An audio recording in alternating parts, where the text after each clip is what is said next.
Hello friends, ഇന്നൊരു പുതിയ കഥയിലേക്കാണ് കേട്ടോ നിങ്ങളെല്ലാവരും ഞാൻ കൊണ്ടുപോകുന്നത്. അപ്പം ഇന്നത്തെ കഥ എന്ന് പറയുന്നത് ഗ്രീഷ്മ ചേച്ചി, അതായത് അയൽവീട്ടുകാരിയായ ഗ്രീഷ്മ ചേച്ചിയുടെയും പിന്നെ ബിബിൻ എന്ന യുവാവിൻ്റെയും കഥയാണ്. അപ്പോൾ ഇനി ഞാൻ പറയാൻ പോകുന്നത് ബിബിൻ്റെ ശബ്ദത്തിലായിരിക്കും. അപ്പം എല്ലാവരും കേട്ടിരിക്കുക. ഇഷ്ടപ്പെട്ടാൽ ലൈക്ക് ചെയ്യുക, സബ്സ്ക്രൈബ് ചെയ്യുക, കമൻറ്റ് ചെയ്യുക. അപ്പം നമുക്ക് കഥയിലേക്ക് പോയാലോ. തൊട്ടയലത്തെ വീട്ടിലെ ഗ്രീഷ്മ ചേച്ചിയുടെ ആ ഉച്ചത്തിലുള്ള വിളി കേട്ടിട്ടാണ് ഞാൻ ഞെട്ടി ഉണർന്നത്. സാധാരണ ഒരു ഞായറാഴ്ച രാവിലെ കിട്ടേണ്ട ഒരു ശാന്തതയും സമാധാനം ഒന്നുമല്ലായിരുന്നു അവിടെ ഉണ്ടായിരുന്നത്. ജനൽ വിടവിലൂടെ നോക്കിയപ്പോൾ കണ്ടത് മുറ്റത്താണെന്നുണ്ടെങ്കിൽ കയ്യാങ്കളി നടക്കുന്ന ഗ്രീഷ്മ ചേച്ചിയും പിന്നെ ഭർത്താവിനെയുമായിരുന്നു. നിങ്ങളെ കൊണ്ട് ഒന്നിനും കൊള്ളില്ലെങ്കിൽ ആ മീശയും വടിച്ചു കളഞ്ഞരെ. ഗ്രീഷ്മ ചേച്ചിയുടെ ആ വാക്കുകൾ ചാട്ടുള്ളി പോലെയാണ് വന്നു വീണത്. ചേച്ചിയുടെ ഭർത്താവാണ് പ്രകാശൻ ചേട്ടൻ. ഒന്നും മിണ്ടാതെ തലയും താഴ്ച അങ്ങനെ നിൽക്കുന്നു. സത്യത്തിൽ അയാളൊരു പാവമായിരുന്നു. പക്ഷേ ചേച്ചിയുടെ തൻ്റെ എണ്ണത്തിന് മുന്നിൽ അയാൾക്ക് എപ്പോഴും തോറ്റുപോകാറാണ് പതിവ്. എനിക്ക് ഒരുപാട് ഇഷ്ടമാണ് ആ വീട്ടിലേക്ക് പോകാൻ. ഞാൻ ഇടയ്ക്കിടയ്ക്കാണെന്നുണ്ടെങ്കിൽ ആ വീട്ടിലേക്ക് പോകുന്നുണ്ടെങ്കിലും പ്രകാശൻ ചേട്ടനുമായിട്ട് അത്ര അടുപ്പത്തിലല്ലായിരുന്നു. എപ്പോഴും ദേഷ്യപ്പെട്ട് നിൽക്കുന്ന ആ ഒരു മനുഷ്യനുമായി സംസാരിക്കാൻ എനിക്കും അല്പം മടിയായിരുന്നു കേട്ടോ. അങ്ങനെ ആ ദിവസം അമ്മ തയ്ക്കാൻ കൊടുത്തയച്ച ബ്ലൗസ് പീസും കയ്യിൽ പിടിച്ച് ഞാൻ അവരുടെ ഗേറ്റിന് മുന്നിൽ അല്പം മടിച്ചു നിന്നു. വഴക്കെല്ലാം കഴിഞ്ഞ് പ്രകാശൻ ചേട്ടൻ നേരെ ദേഷ്യത്തോടെ പുറത്തേക്കിറങ്ങി നടന്നുപോയി. അതോടെ അന്തരീക്ഷം ഒന്ന് തണുത്തു. ഞാൻ മെല്ലെ മുറ്റത്തേക്ക് നടന്നു. അങ്ങനെ ഞാൻ ഉമ്മറത്തെത്തിയപ്പോൾ തന്നെ ചേച്ചി അവിടെ വാതിക്കൽ ചാരി നിൽക്കുന്നുണ്ടായിരുന്നു. വഴക്ക് കഴിഞ്ഞതിൻ്റെ ഒരു അസ്വസ്ഥത മുഖത്തുണ്ടെങ്കിലും എന്നെ കണ്ട സമയത്താണെന്നുണ്ടെങ്കിൽ മുഖത്ത് ഒരു നേർത്ത പുഞ്ചിരി വിടർന്നു. ആ, നീ എപ്പോൾ വന്നു? ആകെ ബഹളമായിരുന്നല്ലോ അവിടെ. ചേച്ചി തൻ്റെ മുടിയൊന്ന് ഒതുക്കിക്കൊണ്ട് അങ്ങനെ പറഞ്ഞു. ആ സമയത്താണെന്നുണ്ടെങ്കിൽ ഞാൻ അവിടെ ഉണ്ടായിരുന്നു. ഞാനിപ്പോൾ വന്നതേ ഉള്ളൂ ചേച്ചി. അമ്മ ദേ ഇത് തയ്പ്പിക്കാൻ തന്നു. ഞാൻ ആ തുണിയും പൊതിയും എല്ലാം കൂടെ ചേച്ചിയുടെ കയ്യിലേക്ക് കൊടുത്തു. ചേച്ചി അത് വാങ്ങുമ്പോഴും ആ കൈകൾ ചെറുതായി വിറയ്ക്കുന്നുണ്ടായിരുന്നു. അകത്തേക്ക് വായു എന്ന് മാത്രം ചേച്ചി പറഞ്ഞു. ഒരുപക്ഷെ പ്രകാശൻ ചേട്ടനുമായിട്ടുള്ള ആ ഒരു വഴക്കിന്റെ കാരണം കൊണ്ടായിരിക്കും ചേച്ചി ഇപ്പോഴും വിറച്ചു നിൽക്കുന്നത് എന്നെനിക്ക് തോന്നി.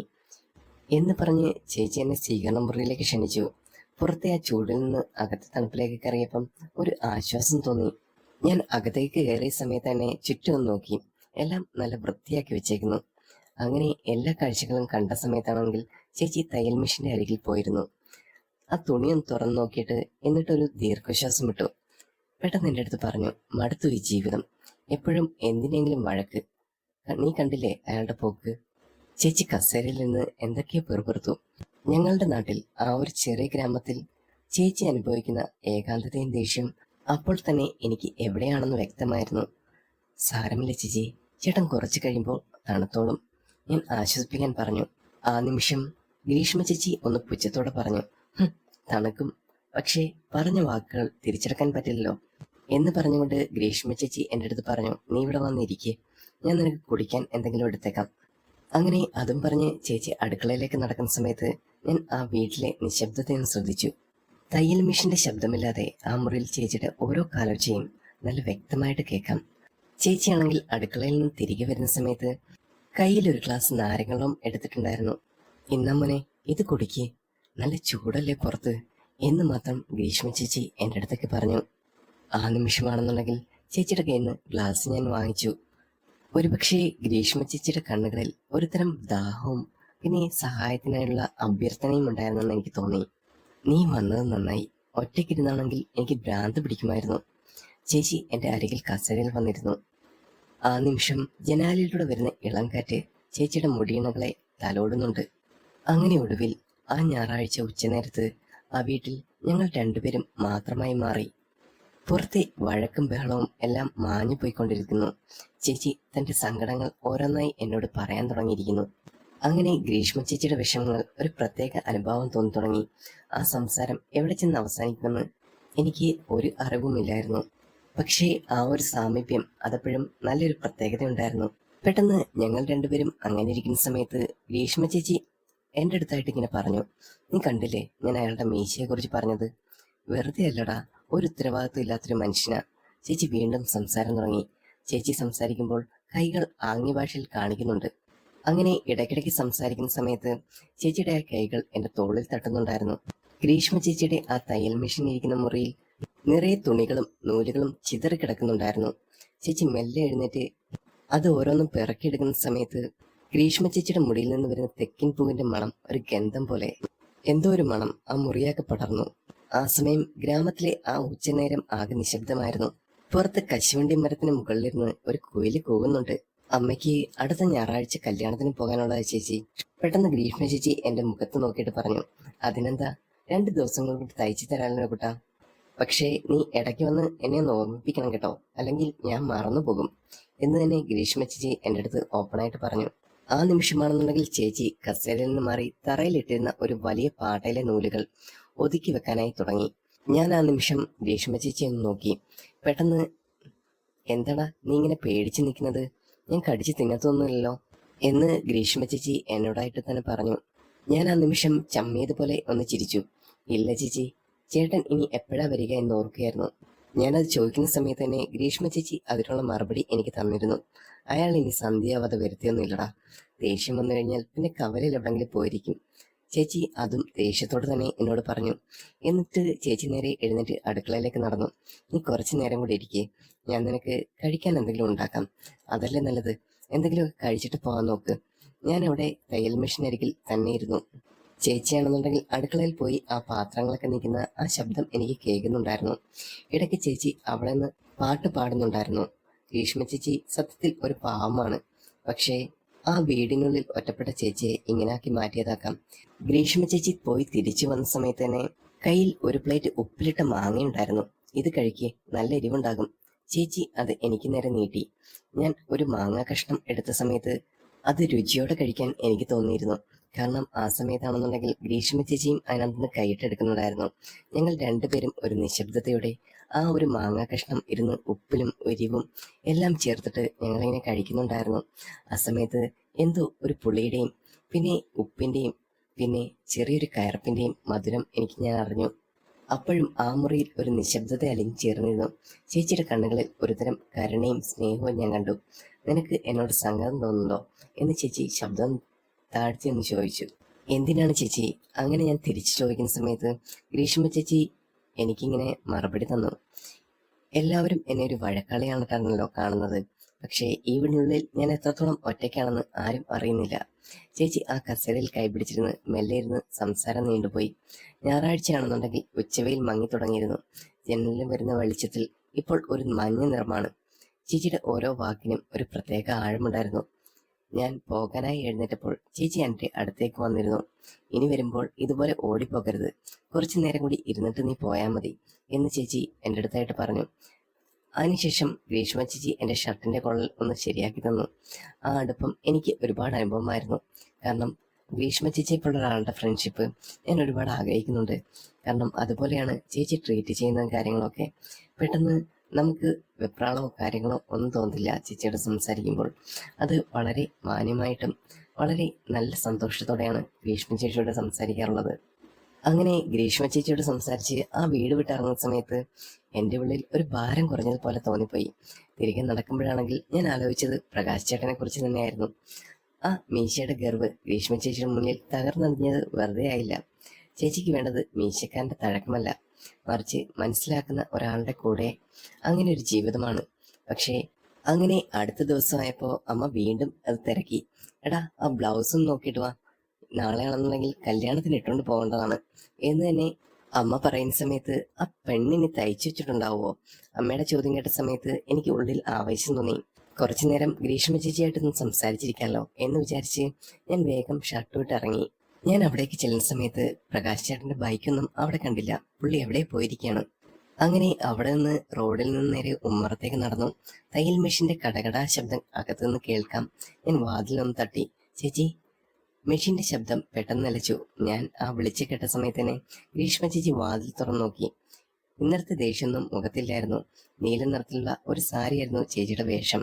ഞാൻ ഗ്രീഷ്മ ചേച്ചിയെ കാണുന്ന സമയത്ത് ആ നനഞ്ഞ മുടി ഒന്ന് പിന്നി കെട്ടിയിട്ടുണ്ട്. എന്നെ കണ്ട സമയത്ത് തന്നെ ചേച്ചിയുടെ മുഖം വിടർന്നു. വാടാ, നീ വരുമെന്ന് ഞാൻ കരുതിയില്ല, വാ അകത്തിരിക്കെ എന്ന് പറഞ്ഞ് ഗ്രീഷ്മ ചേച്ചി എന്നെ അവിടേക്ക് ക്ഷണിച്ചു. ഞാൻ ആ തയ്യൽ മുറിയിലേക്ക് തന്നെ ചെന്നു. അപ്പൊ തന്നെ ചേച്ചി അമ്മയുടെ ബ്ലൗസ് തയ്ച്ചു കൊണ്ടിരിക്കുകയായിരുന്നു. നോക്കിയേ, ഏതാണ്ട് പണി തീരാറായി. നീ വന്ന സ്ഥിതിക്ക് ഇത് നോക്ക്, അളവ് കറക്റ്റാണോ എന്നൊക്കെ. ആ സമയത്ത് ഞാൻ അവിടെ ഇരിക്കുന്ന ടൈമില് ചേച്ചി ആ ബ്ലൗസ് ഉയർത്തി എന്ന് കാണിച്ചു. ഞാൻ അതിന്റെ അരികിലേക്ക് നീങ്ങി നിന്നു. ചേച്ചി അത് ഓരോന്നായി വിവരിച്ചു. മുറിയിലെ ചൂടും ചേച്ചിയുടെ സാമീപ്യം അതെല്ലാം കണ്ടുകൊണ്ട് ഞാൻ അവിടെ ഇങ്ങനെ നിൽക്കുകയായിരുന്നു. എടാ, ഈ ബ്ലൗസ് എല്ലാം ഓക്കെ ആണോ? പെട്ടെന്ന് ചേച്ചി എന്നോട് ചോദിക്കുന്ന സമയത്ത് ഞാൻ ഒരു സ്വപ്നത്തിൽ നിന്ന് ഉണർന്നതുപോലെ ആ ബ്ലൗസിലേക്ക് നോക്കി. പെട്ടെന്ന് തന്നെ ചേച്ചി ഒന്ന് വെച്ച് കാണിച്ചു. എങ്ങനെയുണ്ട്, ഓക്കെ ആയിരിക്കുമോ എന്നൊക്കെ ചോദിക്കുന്ന സമയത്ത് എനിക്ക് തന്നെ ഡൗട്ടായിരുന്നു. നീ ഓക്കെ ആയിരിക്കുമോ എന്ന് തന്നെ ഞാൻ സ്വയം ആലോചിച്ചു. നീ എന്താ ഇങ്ങനെ ആലോചിച്ചുകൊണ്ട് നിൽക്കുന്നേ? പെട്ടെന്ന് ഗ്രീഷ്മ ചേച്ചി എൻ്റെ അടുത്ത് ചോദിക്കുന്ന സമയത്ത് ഞാനിങ്ങനെ പതറി നിൽക്കുകയായിരുന്നു. അപ്പൊ തന്നെ ചേച്ചി ഒരു കൊട്ട് എന്നിട്ട് പറഞ്ഞു, നീ ഇങ്ങനെ ആലോചിക്കാതെ കാര്യം എന്തെങ്കിലും പറ. നിന്റെ മെസ്സേജിന് വേണ്ടിയിട്ടാണ് ഞാൻ വെയിറ്റ് ചെയ്യുന്നത്. ഞാൻ തയ്ച്ച എങ്ങനെയുണ്ട്, എൻ്റെ വർക്ക് കൊള്ളാവോ, ഇതിനൊക്കെ മറുപടി നീ തന്നേ പറ്റൂ എന്ന് തന്നെ അനുചേച്ചി എൻ്റെ അടുത്ത് പറയുമ്പോൾ ഞാൻ പറഞ്ഞു, ചേച്ചി തയ്ക്കുന്ന കാര്യങ്ങളാണെങ്കിലും ചേച്ചി എന്ത് ചെയ്യുന്ന കാര്യങ്ങളാണെങ്കിലും അത് സൂപ്പറാണ്, അതിനകത്ത് മാറ്റമൊന്നുമില്ല എന്ന് തന്നെ ഞാൻ പറഞ്ഞു. അങ്ങനെ കുറേ സമയം കഴിഞ്ഞപ്പോൾ ചെറിയൊരു മഴ പെയ്യാൻ തുടങ്ങി. ആ മഴ എന്ന് പറയുന്നത് അത്യാവശ്യം നല്ല മഴയായിരുന്നു. ഗ്രീഷ്മ ചേച്ചിയുടെ സങ്കടങ്ങൾക്ക് ഒരു ആശ്വാസം കണ്ടെത്താൻ എനിക്ക് കഴിയുമെന്ന് എനിക്ക് തോന്നി. ആ മീശക്കാരൻ ചേട്ടൻ ഇനിയും വരാൻ സമയമുണ്ട്. ആ ഒരു സമയം ഗ്രീഷ്മ ചേച്ചിയായിട്ട് എന്തെങ്കിലും സംസാരിച്ചൊക്കെ ഇരിക്കാലോ. ചേച്ചിക്കാണെന്നുണ്ടെങ്കിൽ എപ്പോഴും ഒരു ഡിപ്രഷൻ സ്റ്റേജിലാണ്. ഈ വഴക്കും വയ്യാവലിയും പിന്നെ ആ ഒരു ഏകാന്തതയെല്ലാം കൂടെ കയറുന്ന സമയത്ത് ആർക്കായാലും തോന്നുന്ന ഒരു പ്രത്യേകമായ ഒരു അനുഭവം തന്നെയായിരുന്നു ചേച്ചിയുടേത്. അപ്പൊ തന്നെ എനിക്ക് തന്നെ അറിയായിരുന്നു ചേച്ചിക്ക് എന്തെങ്കിലുമൊക്കെ സംസാരിച്ചിരിക്കുകയാണെന്നുണ്ടെങ്കിലും അല്ലെങ്കിൽ ചേച്ചിയുടെ മനസ്സ് മാറുമ്പോഴാണെങ്കിലും ചേച്ചിക്ക് അത് നല്ലൊരു ആശ്രയമാണ് എന്നുള്ള കാര്യം അറിയാമായിരുന്നു. ഞാൻ അത് ആലോചിച്ച് തന്നെയാണ് ചേച്ചിയുടെ അടുത്ത് പറഞ്ഞത്. അങ്ങനെ ഞാൻ തിരിച്ച് വീട്ടിലേക്ക് ചെല്ലുന്ന സമയത്ത് അമ്മ ചോദിച്ചു, ബ്ലൗസ് തയ്ച്ചോ? എന്തായി മോനെ എന്ന് പറഞ്ഞപ്പം ഞാൻ അമ്മയോട് തന്നെ പറഞ്ഞു, ബ്ലൗസ് തയ്ച്ചു കഴിഞ്ഞില്ലമ്മേ, കുറച്ച് കഴിഞ്ഞതിന് ശേഷം ചെല്ലാൻ പറഞ്ഞു. പിറ്റേന്ന് വൈകുന്നേരം ഞാൻ വീട്ടിലേക്ക് ചെല്ലുമ്പോൾ പ്രകാശ് ചേട്ടൻ അവിടെ തന്നെയുണ്ട്. ഞാൻ ഗ്രീഷ്മ ചേച്ചി അന്വേഷിച്ച് അങ്ങോട്ട് ചെന്നതായിരുന്നു. ആ സമയത്താണെന്നുണ്ടെങ്കിൽ പുള്ളി മുറ്റത്തെ കിണറ്റിൻകരയിൽ എന്തോ ഇരുന്ന് പണിയിലാണ്. എന്നെ കണ്ടതും കടുപ്പമുള്ള ആവശ്യം മീശ പിരിച്ചു വെച്ച് പുള്ളി എന്നെ നോക്കി. പെട്ടെന്ന് എന്നെ കണ്ട സമയത്ത് തന്നെ ആള് ചോദിച്ചു, എന്തടാ ഇന്നലെ നിന്നെ ഇവിടെ കണ്ടല്ലോ? പ്രകാശ് ചേട്ടന്റെ ആ ചോദ്യത്തിലാണെന്നുണ്ടെങ്കിൽ എന്റെ ഒരു സംശയത്തിന്റെ ഒരു മുനയുണ്ടായിരുന്നു. പെട്ടെന്ന് ഞാൻ അദ്ദേഹത്തിന്റെ ചോദ്യത്തിലാണെന്നുണ്ടെങ്കിൽ ഞാൻ പതറാതെ മറുപടി പറഞ്ഞു, അത് അമ്മയുടെ ബ്ലൗസ് തയ്ക്കാൻ കൊടുത്തു, അത് വാങ്ങാൻ വന്നതാ ചേട്ടാ എന്ന് മാത്രം ഞാൻ പറഞ്ഞു. ഓ, അതൊക്കെ അവിടെ തന്നെ ഉണ്ടാകും, നീ അങ്ങോട്ട് ചെല്ല് എന്ന് പറഞ്ഞു. അവൾ അവിടെ തയ്യൽ മെഷീന്റെ കൂടെയുണ്ട്, നീ പോയി നോക്ക് എന്ന് പറഞ്ഞുകൊണ്ട് അയാൾ വീണ്ടും തന്റെ പണിയിൽ ഒന്ന് മുഴുങ്ങി. പുള്ളി അവിടുത്തെ ഉള്ളത് കൊണ്ട് തന്നെ ചെറിയൊരു പേടി തോന്നി. ചില സമയത്താണെന്നുണ്ടെങ്കിൽ ഇയാളുടെ സ്വഭാവം എങ്ങനെയാണെന്ന് പറയാൻ പറ്റില്ല. ഗ്രീഷ്മ ചേച്ചി അടുത്ത് കൂടുതൽ നമ്മൾ സംസാരിക്കാൻ ചെല്ലുകയാണെന്നുണ്ടെങ്കിൽ അയാൾ അവിടേക്ക് വന്ന് പ്രശ്നം ഉണ്ടാക്കാറുണ്ട്. അത് അയാൾക്ക് ഇഷ്ടമില്ലാത്തൊരു കാര്യങ്ങൾ തന്നെയാണ്. ഞാൻ അകത്തേക്ക് കയറി ചെന്ന സമയത്താണെന്നുണ്ടെങ്കിൽ ഗ്രീഷ്മ ചേച്ചി അവിടെ മെഷീൻ ചവിട്ടുകയായിരുന്നു. എന്നെ കണ്ടതും ചേച്ചി ഒന്ന് ചിരിച്ചു. പക്ഷേ ആ ചിരിയിൽ ഒരു ഗൗരവം ഉണ്ടായിരുന്നു. പുറത്ത് ചേട്ടനുള്ളത് കൊണ്ട് തന്നെ ഞങ്ങൾ അധികം സംസാരിച്ചൊന്നുമില്ല. കാരണം അദ്ദേഹത്തിന്റെ സ്വഭാവം എപ്പോഴാണ് മാറുന്നതെന്ന് പറയാൻ പറ്റില്ല. ഇത് കഴിഞ്ഞു, അമ്മയോടൊന്ന് ഇട്ട് നോക്കാൻ പറ. ചേച്ചി ബ്ലൗസ് പൊതിഞ്ഞ് എനിക്ക് തന്നു ആ നിമിഷം. അപ്പോൾ ആ ഒരു സമയത്തായിരുന്നു പുറത്തുനിന്ന് ഒരു ബഹളം കേട്ടത്. പ്രകാശ് ചേട്ടൻ ആരോട് ദേഷ്യപ്പെടുന്നുണ്ടായിരുന്നു. നിന്നോട് ഞാൻ പറഞ്ഞതല്ലേ ഈ പണി ഇങ്ങനെ ചെയ്തിരുന്ന്, അയാൾ ആരോട് വിളിച്ചു പറയുന്നുണ്ട്. ചേച്ചി ഒരു ദീർഘശ്വാസം വിട്ടു. കണ്ടോ, അയാൾ ആരോടും ദേഷ്യമാണ്. മീശ ഉള്ളതുകൊണ്ട് എല്ലാവരെയും പേടിപ്പിക്കാം എന്നാണ് വിചാരം. ചേച്ചി സ്വകാര്യമായിട്ട് ഇങ്ങനെ പറഞ്ഞു. ഞാൻ ജനലിലൂടെ പുറത്തേക്ക് നോക്കി. പ്രകാശ് ചേട്ടൻ അവിടെയുള്ള ഒരു പണിക്കാരനോട് ചൂടാവുകയാണ്. ചേച്ചി എൻ്റെ അരികിൽ വന്നിട്ട് മെല്ലെ പറഞ്ഞു, ഇയാൾക്ക് പണി അറിയാത്തതിന്റെ കുറവാണ് ഈ ദേഷ്യം. സത്യത്തിൽ ആ മീശ വടിച്ചു കളഞ്ഞാൽ അയാളുടെ അഹങ്കാരം മുഴുവൻ തീരും എന്ന് ഒരു തമാശ പോലെ ഗ്രീഷ്മ ചേച്ചി എൻ്റെ അടുത്ത് പറഞ്ഞു. ചേച്ചി പറഞ്ഞത് കേട്ട് എനിക്ക് ചിരിയും വന്നു. ആ വീട്ടിൽ സമാധാനമായി രണ്ടു വാക്ക് പ്രകാശ് ചേട്ടൻ അനുവദിക്കില്ലെന്ന് എനിക്ക് മനസ്സിലായി. ആ നിമിഷം ഗ്രീഷ്മ ചേച്ചി തയ്യൽ മെഷീൻ ഒന്ന് പൂട്ടിവെച്ചതിന് ശേഷം എഴുന്നേറ്റു. നീ ഇപ്പൊ പോയിക്കോ, അയാൾക്ക് ദേഷ്യം വന്നാൽ പിന്നെ ഇവിടെ നിൽക്കുന്നത് അത്ര നല്ലതല്ല. പക്ഷെ ഒന്ന് ഓർമ്മിച്ചോ, ഈ മീശക്കാരന്റെ തർക്കുത്തരം കേട്ട് ഞാൻ ഇവിടെ അധികകാലം ഉണ്ടാവില്ല. ചേച്ചി ഒരേ സമയം പുച്ഛത്തോടെയും സങ്കടത്തോടെയും എന്നോട് ആ ഒരു കാര്യം പറഞ്ഞു. കാരണം അയാളുടെ സ്വഭാവം അങ്ങനെ തന്നെയാണ്, അതിൽ ഒരു മാറ്റവും വരില്ല എന്ന് തന്നെ ചേച്ചി പറഞ്ഞു. ആ നിമിഷം ആ വീട് വിട്ട് ഞാൻ പുറത്തേക്ക് ഇറങ്ങുന്ന സമയത്ത് പ്രകാശ് ചേട്ടനോട് എനിക്ക് നല്ല ദേഷ്യം ഉണ്ടായിരുന്നു. കാരണം ഗ്രീഷ്മ ചേച്ചിയെ പോലെ ഒരാളെ ഇങ്ങനെയൊക്കെ കാണിക്കുന്നത് ഒരുപാട് സങ്കടം ആർക്കായാലും തോന്നും. അതങ്ങനെ ഞാൻ പതുക്കെ ആ ഒരു പൊതിയുമായിട്ട് പുറത്തേക്ക് ഇറങ്ങി. പ്രകാശ് ചേട്ടൻ എന്നെ ഒന്നുകൂടി ഒന്ന് തുറച്ചു നോക്കി. ആ നിമിഷം എനിക്ക് അയാളോട് നല്ല ദേഷ്യം ഉണ്ടായിരുന്നെങ്കിലും ഞാൻ പതുക്കെ അവിടേക്ക് നടന്നു. ആ വീട്ടിലെ വൈകുന്നേരം ആകെ ഒരു കലുഷിതമായ അന്തരീക്ഷമായിരുന്നു. ഗ്രീഷ്മ ചേച്ചിക്ക് തൻ്റെ ഇടവും പ്രകാശ് ചേട്ടനെ വെറുതെ മീശ വരിക്കലും ഇതൊരു വലിയ പൊട്ടിത്തെറിലേക്ക് പോകുമെന്ന് എനിക്ക് തോന്നി. ആ നിമിഷം അവിടെ നിന്ന് ഇറങ്ങുന്ന സമയത്ത് ഓരോ സ്വപ്ന ലോകത്തായിരുന്നു. എന്തായിത്തീരും ഇവരുടെയൊക്കെ ജീവിതം എന്നൊക്കെ ഞാനിങ്ങനെ ചിന്തിച്ചു. കാരണം ഇങ്ങനെ ചിന്തിക്കാനല്ലേ നമുക്ക് പറ്റത്തുള്ളൂ എന്ന് അങ്ങനെ ആലോചിച്ചുകൊണ്ട് വരുന്ന സമയത്ത് ഞാൻ വീട്ടിലെത്തിയപ്പോൾ തന്നെ അമ്മ ബ്ലൗസ് എടുത്ത് നോക്കി. നന്നായിട്ടുണ്ട്. അപ്പൊ തന്നെ അമ്മ പറഞ്ഞു, ആ പെണ്ണ് നന്നായിട്ട് പണിയറിയാവുന്നുള്ള, നന്നായിട്ട് ചെയ്തിട്ടുണ്ട്, ഡിസൈനും കാര്യങ്ങളൊക്കെ, എല്ലാം അളവും കാര്യങ്ങളൊക്കെ കറക്റ്റ് തന്നെ എന്നെ അമ്മ പറയുന്ന സമയത്ത് എനിക്കുള്ളിൽ ഒരു ആശ്വാസം തോന്നി. ആഹാ, ചേച്ചിയെക്കുറിച്ച് നല്ല വാക്ക് ഒരാൾ പറയുന്നത് കേൾക്കുമ്പോൾ എനിക്ക് ആ ഒരു സമാധാനം ഉണ്ടായിരുന്നു. ചേച്ചി തയ്ച്ചത് അത്രയും നല്ലതായിരുന്നല്ലോ എന്നെ ഞാൻ ചിന്തിച്ചു. അങ്ങനെ കുറച്ച് ദിവസങ്ങൾക്ക് ശേഷം ഒരു വൈകുന്നേര സമയമായപ്പോൾ വീണ്ടും ആ വഴിയെ പോയ സമയത്ത് ഗ്രീഷ്മ ചേച്ചിയുടെ വീടിന് മുന്നിൽ വലിയൊരു നിശബ്ദതയുണ്ടായിരുന്നു. സാധാരണ കേൾക്കാറുള്ള ആ തയ്യൽ മെഷീന്റെ ശബ്ദമൊന്നും ഉണ്ടായിരുന്നില്ല. പിന്നെ പ്രകാശ് ചേട്ടൻ ആ ഒച്ചപ്പാടും കാര്യങ്ങളൊന്നും ഉണ്ടായിരുന്നില്ല. ആളിവിടെ ഇല്ല എന്ന് തോന്നിപ്പോയി. ആദ്യം അവിടെ നിൽക്കുന്ന സമയത്താണെന്നുണ്ടെങ്കിലും ഗേറ്റ് തുറന്ന ആ സമയം ഞാൻ അകത്തേക്ക് കയറാൻ ശ്രമിച്ചു. എനിക്ക് ചെറിയൊരു മടി തോന്നി അവിടെ നിൽക്കുന്ന സമയത്താണെങ്കിൽ. എങ്കിലും അമ്മയുടെ ഒരു പഴയ സാരി ഫാൾസ് അടിക്കാൻ ഞാൻ കൊടുത്തിട്ടുണ്ടായിരുന്നു. അത് പണ്ട് കൊടുത്തതായിരുന്നു. പക്ഷേ ഇപ്പം അത് വാങ്ങിക്കണമെന്ന് അമ്മയ്ക്കൊരു കർക്കശവാശിയും കാര്യങ്ങളൊക്കെ ഉണ്ടായിരുന്നു. പക്ഷേ ആ സമയത്താണെന്നുണ്ടെങ്കിൽ ഗ്രീഷ്മ ചേച്ചി ഒന്ന് കാണാം, സംസാരിക്കാം എന്നൊക്കെ വിചാരിച്ചതിന് ശേഷമാണ് ഞാൻ അവിടേക്ക് ചെന്നത്. അതൊരു കാരണമാക്കി ഞാൻ അവിടേക്ക് നടന്നു. മുറ്റത്ത് പ്രകാശ് ചേട്ടൻ ഇരിപ്പുണ്ടത് അത് ഞാൻ കണ്ടു.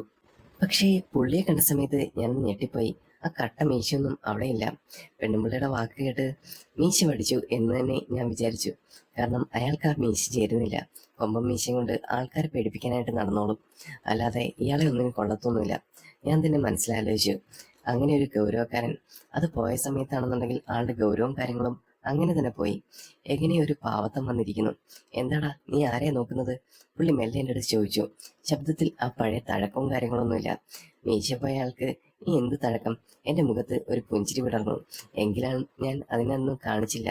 ആള് ഭയങ്കര ഗൗരവക്കാരനല്ലേ എന്ന് തന്നെ ഞാൻ വിചാരിച്ച് അവിടേക്ക് നടന്നു. പെട്ടെന്ന് പുഞ്ചിരിയോടെ ചേച്ചി അകത്തുണ്ടോ എന്ന് നോക്കിയതാ. ഒരു വിക്കലോടെ ഞാനത് പറയുന്നുണ്ടായിരുന്നു. പെട്ടെന്ന് ഞാനത് ചോദിക്കുന്ന സമയത്ത് അകത്തുണ്ട്, നീ പൊക്കോ എന്ന് തന്നെ അയാൾ പറഞ്ഞു. പുള്ളി തറയിലേക്ക് നോക്കിയിരുന്നു. ശേഷം സത്യം പറഞ്ഞാൽ ആ മീശ പോയതോടുകൂടി പുള്ളിയുടെ പകുതി പവറും പോയി. അതേപോലെയാണ് എനിക്ക് തോന്നിയത് പ്രകാശിന്റെ കാര്യത്തിൽ. ഞാൻ അവിടേക്ക് ചെന്ന സമയത്താണെന്നുണ്ടെങ്കിൽ ഗ്രീഷ്മ ചേച്ചി അവിടെ ഉമ്മറത്തിരുന്ന് വായനയിലാണ്. എന്നെ കണ്ടതും ചേച്ചിക്ക് ചിരിയടക്കാൻ കഴിഞ്ഞില്ല. ചേച്ചി കൈകൊണ്ട് പുറത്തേക്ക് കാണിച്ച്, അതെങ്ങനെ സംഭവിച്ചു ചേച്ചി? ഞാൻ കൗതുകത്തോടെ ചോദിച്ചു. പ്രകാശൻ ചേട്ടന്റെ മീശയുടെ കാര്യമായിരുന്നു ഞങ്ങൾ രണ്ടുപേരും കൂടെ സംസാരിക്കുന്ന വിഷയം. ചേച്ചിക്കാണെന്നുണ്ടെങ്കിൽ ചിരി നിർത്താൻ പറ്റുന്നില്ലായിരുന്നില്ല. ആ ടൈമിൽ ചേച്ചിയുടെ ചിരി കണ്ട് ഞാനങ്ങനെ നിന്നു. കാരണം ചിരിക്കുന്ന ഗ്രീഷ്മ ചേച്ചിയെ കാണാൻ നല്ല ഭംഗിയാണ്. ആ ഒരു നാടൻ ലുക്കിലാണെന്നുണ്ടെങ്കിൽ ചേച്ചിയുടെ പൊട്ടിച്ചിരി കാണാൻ ഒരു പ്രത്യേക ഭംഗി എനിക്ക് തോന്നിയിരുന്നു. അങ്ങനെ കാര്യങ്ങൾ ചോദിച്ചറിഞ്ഞപ്പോഴാണ് അത് പിടികിട്ടിയത്. ആളാണെന്നുണ്ടെങ്കിൽ മീശയൊന്ന് ഷേപ്പ് ചെയ്യാൻ നോക്കിയതാണ്. പെട്ടെന്ന് ട്രിമ്മറോ അങ്ങനെ കയറിപ്പോവുകയും ചെയ്തു. പിന്നെ ഒന്നും ചെയ്യാൻ പറ്റില്ല, വടിച്ചു കളയാനേ പറ്റുള്ളൂ. അങ്ങനെ അതേ കണക്കാണ് ആളുടെ കൊമ്പൻ വീശ പോയത്. ആളുടെ കൊമ്പൻ വീശ പോയ സമയത്താണെന്നുണ്ടെങ്കിൽ ചേച്ചിക്കാണെന്നുണ്ടെങ്കിൽ ചിരി അടക്കാൻ കഴിഞ്ഞില്ല. വീണ്ടും വീണ്ടും ഗ്രീഷ്മ ചേച്ചി ഇങ്ങനെ ചിരിച്ചുകൊണ്ടേയിരുന്നു. ഇപ്പോഴാണെങ്കിൽ ഞാൻ ആ വീട് മുഴുവൻ ഒന്ന് ശ്രദ്ധിച്ചു. അപ്പം പഴയ പോലെ ആ ഒരു പിരിമുറുക്കവും കാര്യങ്ങളും ഒന്നും കാണുന്നില്ല. മീശ പോയതിന്റെ സങ്കടത്തിൽ പ്രകാശേട്ടൻ അവിടെ ഇങ്ങനെ ഇരിക്കുകയാണ്. ഗ്രീഷ്മ ചേച്ചിയാണെന്നുണ്ടെങ്കിൽ ആ ഒരു മെഷീന്റെ മുന്നിൽ വന്നിരുന്നു. ഇനിയെങ്കിലും ഈ വീട്ടിൽ സമാധാനമായിട്ട് രണ്ട് വാക്ക് മിണ്ടാലോ, നീ വന്നിരിക്കേണ്ട കുട്ടാ എന്ന് തന്നെ ഗ്രീഷ്മ ചേച്ചി എന്നെ നോക്കിയിട്ട് പറഞ്ഞു. പുറത്താണെന്നുണ്ടെങ്കിൽ പ്രകാശേട്ടൻ അകത്തേക്ക് നോക്കുന്നുണ്ട്. മീശ പോയതിന്റെ ഒരു ചമ്മൽ പുള്ളിയുടെ മുഖത്ത് ഇപ്പോഴും ഉണ്ടെന്ന് എനിക്ക് മനസ്സിലായി. ചേച്ചി എന്നോട് ഓരോ കാര്യങ്ങൾ ചോദിച്ചുകൊണ്ടിരുന്നു. ഇടയ്ക്കിടയ്ക്ക് ചേച്ചി മെല്ലെ പറഞ്ഞു, ആ മീശ പോയപ്പോഴാണ് അയാൾക്ക് എന്റെ വില മനസ്സിലായത്. മീശ വെച്ച് ആളെ പേടിപ്പിക്കാൻ എത്ര എളുപ്പമാണ്, പക്ഷേ സ്നേഹം കൊണ്ട് ഒരാളെ കൂടെ നിർത്താനാണ് പാട്. ഗ്രീഷ്മ ചേച്ചി ഞാൻ ഇരിക്കുന്ന സമയത്ത് ഓരോന്നോരോന്ന് ഉപദേശിക്കുമാണോ അതോ ചേച്ചി ഇങ്ങനെ സംസാരിക്കുമാണോ എന്ന് എനിക്കറിയില്ലായിരുന്നു. പക്ഷേ ചേച്ചിയുടെ സംസാരം കേട്ടിരിക്കാനും ആ സന്തോഷം കണ്ടിരിക്കാനും ഒരു രസമുണ്ടായിരുന്നു. ഞാൻ ആ സമയത്താണെന്നുണ്ടെങ്കിൽ അതെല്ലാം കണ്ടിങ്ങനെ. അങ്ങനെ സാരിയുടെ വർക്കും കാര്യങ്ങളും എല്ലാം കഴിഞ്ഞ ശേഷം ഒരു പകുതിയായി. കുറച്ചു സമയം ചേച്ചിയുടെ കൂടെ നിന്ന് സംസാരിച്ചു. പക്ഷേ സാരിയൊന്നും കഴിഞ്ഞില്ല. പെട്ടെന്ന് ചേച്ചി എൻ്റെ കയ്യിൽ ഒരു പൊതിയെടുത്ത് തന്നു. ഇത് ഏതായാലും നിന്റെ കയ്യിലിരിക്കട്ടെ, ഇനി വരുന്ന സമയത്ത് കൊണ്ടുവന്നാൽ മതി. അയാളങ്ങനെ കണ്ടു കഴിഞ്ഞാൽ ശ്രദ്ധിച്ചാൽ ഇതെടുത്ത് കാണിച്ചു കൊടുത്താൽ മതി. അപ്പോൾ എന്തിനാണ് ഏതിനാന്നൊക്കെ ചോദിച്ചു കഴിഞ്ഞാൽ അത് പിന്നെ അത് മതി ഇന്നത്തെ വഴക്കിന് എന്ന് തന്നെ ചേച്ചി എൻ്റെ അടുത്ത് പറഞ്ഞു. അങ്ങനെ പതുക്കെ പതുക്കെ ഞാൻ പുറത്തേക്ക് ഇറങ്ങി. ഞാൻ പോകുന്ന സമയത്താണെന്നുണ്ടെങ്കിൽ പ്രകാശ് ചേട്ടൻ ഇപ്പോഴും അവിടെ തന്നെ ഇരിപ്പുണ്ട്. എന്നെ നോക്കി പുള്ളി ഒന്ന് ചിരിക്കാൻ ശ്രമിച്ചു. ആ ചിരിയിൽ ഒരു പരാജയം പിന്നെ തയ്യൽ മെഷീന്റെ ശബ്ദത്തോടൊപ്പം ചേച്ചിയുടെ ചിരിയും കേൾക്കുമെന്ന് എനിക്ക് ഉറപ്പമായിരുന്നു. മീശ പോയതോടെ ഗ്രീഷ്മ ചേച്ചിക്ക് ആ വീട്ടിൽ പുതിയൊരു സ്ഥാനം ലഭിച്ചിട്ടുണ്ട്. പിന്നെ വഴിയോരത്തെ കാറ്റിന് പോലും ഇപ്പോഴത്തെ സുഖമുള്ളതുപോലെ തോന്നി. അങ്ങനെ ആ ഒരു ദിവസം ഞാൻ ആ വീട്ടിൽ നിന്നിറങ്ങി. അപ്പോഴാണെങ്കിലും എനിക്ക് ആ ഒരു ചിരി അടക്കാൻ പറ്റുന്നില്ലായിരുന്നു. കാരണം ഗ്രീഷ്മ ചേച്ചിയുടെ സന്തോഷമായിരുന്നു എന്റെയും സന്തോഷം. അത് കണ്ടിറങ്ങുമ്പോൾ പിന്നെ ഒന്നും നോക്കാനില്ലല്ലോ എന്ന് തന്നെ ഞാൻ മനസ്സിൽ വിചാരിച്ചു.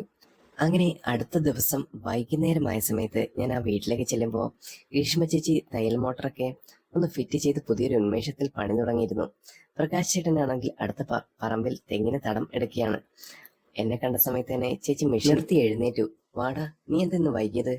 ഞാൻ നിനക്ക് വേണ്ടിയിട്ടാണെന്നുണ്ടെങ്കിൽ ഒരു സ്പെഷ്യലായിട്ട് ചായ ഉണ്ടാക്കി വെച്ചിട്ടുണ്ട്. അത് പറഞ്ഞുകൊണ്ട് ഗ്രീഷ്മ ചേച്ചി അടുക്കളയിലേക്ക് നടന്നു. ഞാൻ അവിടുത്തെ തയ്യൽ മുറിയിലെ ഒരു പഴയ കസേരയിൽ ചെന്നിരുന്നു. പണ്ടിവിടെ വരുന്ന സമയത്താണെന്നുണ്ടെങ്കിൽ ആകെ പേടിയാ. കാരണം ഗ്രീഷ്മ ചേച്ചിയുടെ ഭർത്താവ് പ്രകാശേഷനെ കൊണ്ട ശല്യം അത് ചില്ലറയും ചില്ലവാനുമല്ല. ആ സമയത്താണെന്നുണ്ടെങ്കിൽ ഞാൻ ആ പിരിമുറുക്കമെല്ലാം മാറ്റി നിർത്തി ഒന്ന് സ്വസ്ഥതയായിട്ടിരുന്നു. ഒരു സ്വന്തം വീട്ടിൽ വന്നതുപോലെ എനിക്ക് തോന്നി. ആ ടൈമിലാണെങ്കിൽ ചേച്ചിയാണെങ്കിൽ ഒരു ചായയുമായിട്ട് വന്നു. എന്റെ അരികിൽ വന്നിരുന്നതിന് ശേഷം ചേച്ചി എൻ്റെ അടുത്ത് പറഞ്ഞു, നീ എന്താ ആലോചിക്കുന്നത്? ഞാൻ അങ്ങനെ ഇരിക്കുന്ന സമയത്ത് ചേച്ചി വീണ്ടും എൻ്റെ മുഖത്തേക്ക് നോക്കി ചോദിച്ചു, ഒന്നുമില്ല ചേച്ചി, ഈ വീടിന്റെ ഒരു മാറ്റം ആലോചിച്ചതാ. ഇപ്പോൾ ഇവിടെ വന്നിരിക്കുമ്പോൾ എനിക്ക് വലിയ സന്തോഷം തോന്നുന്നുണ്ട്. ഞാൻ ചായ കുടിച്ചുകൊണ്ട് ആ സമയം ചേച്ചിയെടുത്ത് പറഞ്ഞു, അത് നിന്റെ കൂടെ ഗുണമാണ്. നീ ഇടയ്ക്കിടയ്ക്ക് വന്ന് ഇവിടുത്തെ വിശേഷങ്ങൾ ചോദിക്കുന്നതും എൻ്റെ സങ്കടങ്ങൾ കേൾക്കുന്നതും അതൊരു വലിയ ആശ്വാസം പോലെ എനിക്ക് തോന്നി. പ്രകാശ് ചേട്ടനോട് എനിക്ക് പറയാൻ പറ്റാത്ത പല കാര്യങ്ങളും നിനക്ക് മനസ്സിലാകുന്നുണ്ട്. ചേച്ചി എൻ്റെ തലയിൽ മെല്ലെ ഒന്ന് തലോടി. എൻ്റെ ജീവിതത്തിലെ എല്ലാ കാര്യങ്ങളും, ജോലിയെക്കുറിച്ചും നാട്ടിലെ വിശേഷങ്ങളെക്കുറിച്ചും ഞാൻ ചേച്ചിയോട് പങ്കുവെക്കാൻ തുടങ്ങി. ചേച്ചി ഓരോന്നിനും എനിക്ക് നല്ല ഉപദേശങ്ങൾ നൽകി. അപ്പോഴായിരുന്നു പ്രകാശ് ചേട്ടൻ മുറ്റത്തുനിന്ന് അകത്തേക്ക് വന്നത്. നിങ്ങളിവിടെ വലിയ ചർച്ചയിലാണല്ലോ, എനിക്കും കൂടി ഒരു ചായ കിട്ടുമോ എന്ന് പുള്ളി ചിരിച്ചുകൊണ്ട് ചോദിച്ചു. ചായ റെഡിയാണ് ചേട്ടാ, ഞാൻ വേഗം എഴുന്നേറ്റ് പറഞ്ഞു. എടാ, നീ എന്തിനാ എഴുന്നേക്കുന്നത്? നീ അവിടെ ഇരിക്കെ. പ്രകാശ് ചേട്ടൻ തന്റെ തോളിൽ കൈവച്ച്, എടാ, ആരുമില്ലാത്തതിന്റെ കുറവ് നീ വന്നതോടെ മാറിക്കിട്ടിയാട്ടോ. ഈ പെണ്ണ് എപ്പോഴും നിന്റെ കാര്യമാണ് പറയാറുള്ളത്. നീ ഇടയ്ക്കിടയ്ക്ക് വരുന്നത് അവൾക്കും ഒരു ഉന്മേഷമാണ്. പ്രകാശ് ചേട്ടൻ അത് പറയുന്ന സമയത്താണെന്നുണ്ടെങ്കിൽ എനിക്ക് ആ ഒരു ഞെട്ടൽ മാറുന്നില്ലായിരുന്നു. കാരണം പ്രകാശ് ചേട്ടനെ പോലെ ഒരാള് പെട്ടെന്ന് എൻ്റെ അടുത്ത് ഇങ്ങനെയൊക്കെ പറയുന്നത് എനിക്കൊരിക്കലും പ്രതീക്ഷിക്കാൻ പറ്റുന്ന കാര്യമായിരുന്നില്ല. ആ വാക്കുകൾ കേട്ട സമയത്ത് തന്നെ എനിക്ക് നല്ലൊരു ഉന്മേഷം തോന്നി. അങ്ങനെ കുറച്ചു സമയം ഞങ്ങൾ മൂവരും ഒരുമലെ ഇരുന്ന് സംസാരിച്ചു. പെട്ടെന്നാണെന്നുണ്ടെങ്കിൽ ഗ്രീഷ്മ ചേച്ചി എൻ്റെ ഷർട്ടിന്റെ ബട്ടൺസ് അഴിഞ്ഞ് കിടക്കുന്ന കണ്ടു. പെട്ടെന്ന് എൻ്റെ അടുത്ത് തന്നെ ഗ്രീഷ്മ ചേച്ചി പറഞ്ഞു, വേണമെന്നുണ്ടെങ്കിൽ ഞാൻ ആ ഷർട്ട് ഒന്ന് തുന്നിത്തരടാ എന്ന് പറഞ്ഞ് ചേച്ചി എൻ്റെ കയ്യിൽ നിന്ന് ഷർട്ട് വാങ്ങിച്ചു. അത് നന്നായിട്ട് തുന്നിയെടുത്തു. വൈകുന്നേരം ഞാൻ അവിടെ നിന്ന് ഇറങ്ങുന്ന സമയത്ത് ഒരു പുതിയ അനുഭവമായിരുന്നു. പെട്ടെന്നാണെന്നുണ്ടെങ്കിൽ പ്രകാശ് ചേട്ടൻ ഇങ്ങനെ മാറുമെന്ന് ഞാൻ പ്രതീക്ഷിച്ചില്ല. ഇനി എനിക്ക് ആ വീട്ടിൽ എല്ലാ സ്ഥാനമുണ്ട്. ചേച്ചിയുടെ അടുത്ത് സംസാരിക്കാനാണെങ്കിൽ ശരി തന്നെ, ചേട്ടൻ്റെ അടുത്താണെന്നുണ്ടെങ്കിലും അധികം പ്രശ്നങ്ങളൊന്നുമില്ല. ഇനി എപ്പോഴും എനിക്ക് ആ വീട്ടിലേക്ക് ചെല്ലാം, ഭീഷ്മ ചേച്ചിയോട് എന്ത് വേണമെങ്കിലും മിണ്ടാം എന്ന് ഒരു നിമിഷം ഞാൻ മനസ്സിൽ ചിന്തിച്ചു. ആ സമയത്താണെന്നുണ്ടെങ്കിൽ എനിക്ക് നല്ല ഉന്മേഷവും കാര്യങ്ങളൊക്കെ മനസ്സിന് തന്നെ ഉണ്ടായിരുന്നു.